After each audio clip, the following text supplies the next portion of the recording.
बिस्मिल्लाहिर्रहमानिर्रहीम।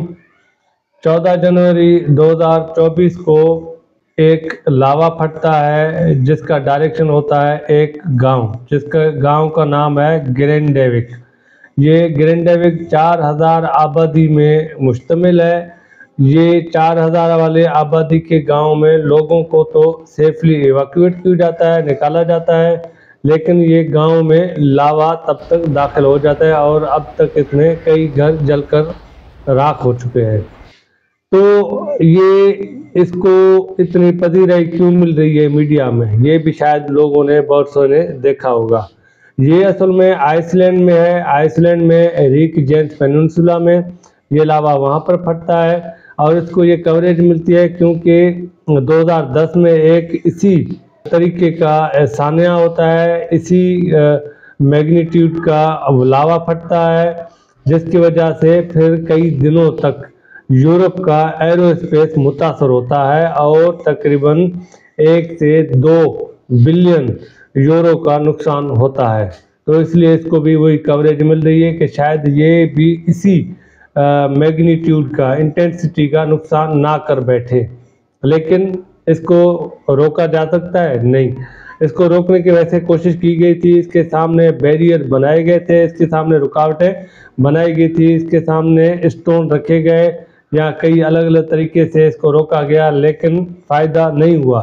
कुछ हद तक फ़ायदा हुआ, लेकिन वही कि ये गांव के अंदर घुस गया, गांव को जला के राख कर दिया। अभी इसका डायरेक्शन यही है कि ये अगर पानी से मिल गया, क्योंकि वहाँ पे समुद्र इसके करीब है, तो फिर बड़ा नुकसान होगा, क्योंकि पानी से मिलने के बाद ये जल्दी ठंडा हो जाएगा। ठंडा होने के वजह से इसमें पहले धुआं ज़्यादा से ज़्यादा उठेगा, तो ये एक नुकसान है इसमें।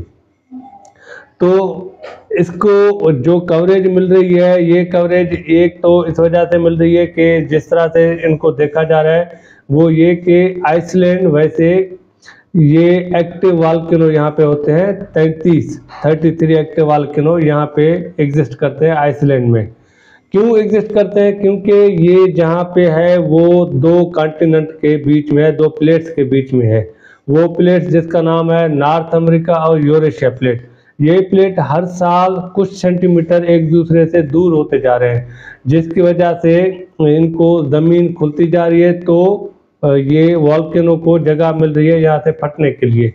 यहाँ पे एक्टिव वॉल्केनो, जैसे मैंने आपको पहले बताया, यहाँ 33 वॉल्केनो एक्टिव तो है ही हैं। ये वक्तन वक्तन टाइम टू टाइम फटते रहते हैं। अभी 2021 से लेके 2024 तक 5 वॉल्केनो फट चुके हैं और ये इस महीने में 2 बार वॉल्केनो फट चुके हैं, मतलब 2 अलग मुख्तलिफ वॉल्केनो फट चुके हैं, जिसमें एक फटा था 19 दिसंबर 2023 को। अच्छा, ये वॉल्केनो फटने से पहले क्या तासुरात हमें मिलते हैं या हमें फील कैसे होता है कि यहाँ पे अभी कोई वॉल्केनो फटने वाला है?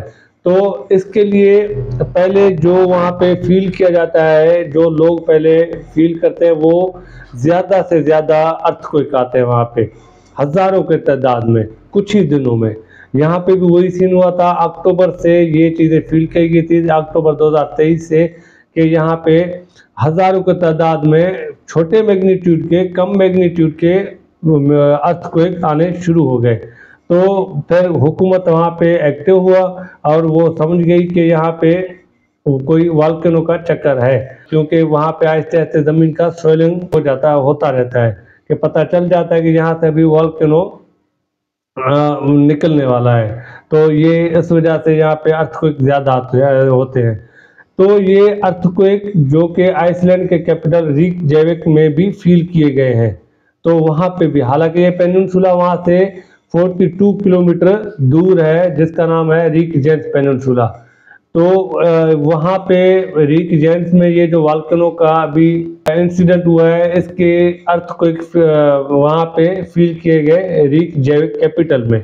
तो इस वजह से इसको अभी एक तरह से कवरेज मिल रही है कि ये वही वाला सीनारियो 2010 वाला ना बना दे। अच्छा, 2010 वाले सीनारियो में क्या हुआ था कि 2010 में एक वॉल्केनो को फटा था, जो कि एक समझे कि सीरीज था, एक तो नहीं था, लेकिन ये सीरीज था वॉल्केनो का, जो कि मार्च से लेके जून तक चला था।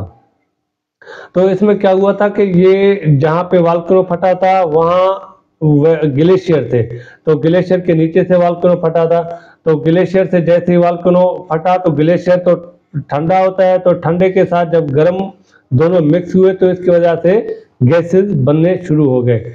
जहाँ पे खतरनाक गैस, वैसे आपको पता होगा सल्फर ऑक्साइड, वो गैस निकलती है जो कि वैसे स्किन के लिए, आंखों के लिए, नाक के लिए, गले के लिए ये इरिटेशन पैदा करती है। तो वो गैस और इसके अलावा और बहुत से गैस निकलने शुरू हुए और ये बड़ी तादाद में यहाँ से निकले, जिसकी वजह से यूरोप का कई दिनों तक एरोस्पेस मुतासर हुआ, अफेक्ट हुआ। तो इसी को मद्देनज़र रखते हुए, इसी को देखते हुए अभी भी इसको रिपोर्ट किया जा रहा है, इसको कवरेज दी जा रही है कि शायद उसी मैग्नीट्यूड का फिर से कोई सान्या ना हो जाए। क्योंकि कुछ रिपोर्ट बता रहे हैं कि ये जो अभी वॉल्केनो 14 जनवरी में हुआ है, इसकी वजह से एक तो ये अभी रुकने का नाम नहीं ले रहा, ये थमने का नाम नहीं ले रहा। जिसके लिए कहा जा रहा है कि ये यहाँ तो कई हफ्तों तक ऐसी मैग्नीट्यूड से बहता रहेगा, या कई महीनों तक इसी मैग्नीट्यूड से बहता रहेगा ये वॉल्केनो।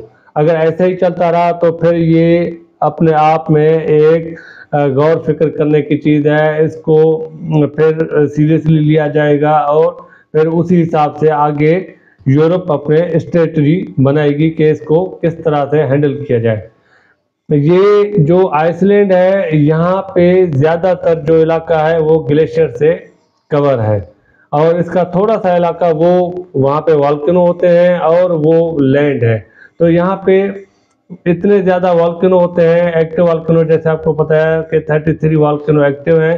तो एक तरह से आइसलैंड के गवर्नमेंट ने वॉल्केनो को टूरिस्ट डेस्टिनेशन के तौर पे रखा हुआ है कि लोग इनको देखने के लिए स्पेशली वहाँ पे टूर करने जाते हैं आइसलैंड में। तो इसका भी एक रिपोर्ट है कि ये बड़े मिलियंस के तादाद में लोग वहाँ पे हर साल जाते हैं आइसलैंड में, सिर्फ और सिर्फ ये वॉल्केनो को देखने के लिए। तो ये है। तो अगर ये वीडियो आपको पसंद आई हो तो लाइक करें, शेयर करें और सब्सक्राइब करें।